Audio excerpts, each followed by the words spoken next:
Lundi matin, les évaluations ont officiellement démarré au château avec L, équipe jaune, dirigée par Léa. C était donc le premier collectif à passer devant le corps professoral pour cette toute nouvelle semaine, sous le thème inédit des équipes. Pour rappel, cette semaine est particulière, car tout se joue en groupe. 3 équipes de 5 élèves s'affrontent, et les enjeux sont très élevés. Une seule équipe sera directement qualifiée dès la fin des évaluations.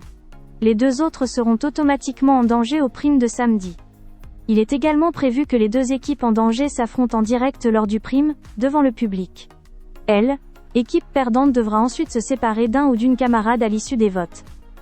C'est donc une semaine où la solidarité interne est primordiale, mais aussi une semaine qui peut faire basculer totalement des trajectoires individuelles. Autre particularité, dans L, équipe gagnante, un seul élève aura l'honneur de participer au tableau chanté/dansé du prime. Ce tableau sera donc une récompense extrêmement convoitée. Les enjeux cette semaine sont aussi groupés qu'individuels. Au programme des évaluations, chaque équipe devait choisir l'un des 4 titres imposés. Ce matin, L, équipe jaune, est entrée en scène avec son choix, la chanson Troisième sexe du groupe Indochine. Les 5 ont chanté ensemble, en collectif, sans soliste principal mis en avant.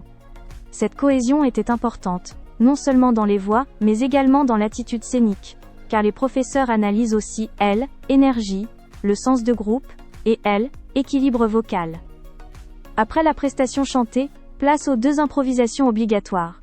Comme prévu, chaque équipe devait désigner un élève pour l'impro-théâtre, et un autre pour l'impro-danse. Pour les jaunes, les décisions sont tombées. Bastiane a été choisie pour représenter L, équipe dans l'impro-théâtre, tandis que Léa prendra le rôle de représentante pour l'impro-danse. Les professeurs ont particulièrement insisté sur le fait que ces improvisations peuvent faire la différence dans la notation finale. Ce sont des moments où un élève peut surprendre, vous faire basculer d'une performance collective correcte vers une performance collective réellement marquante. Ainsi, la semaine démarre avec une vraie montée en tension.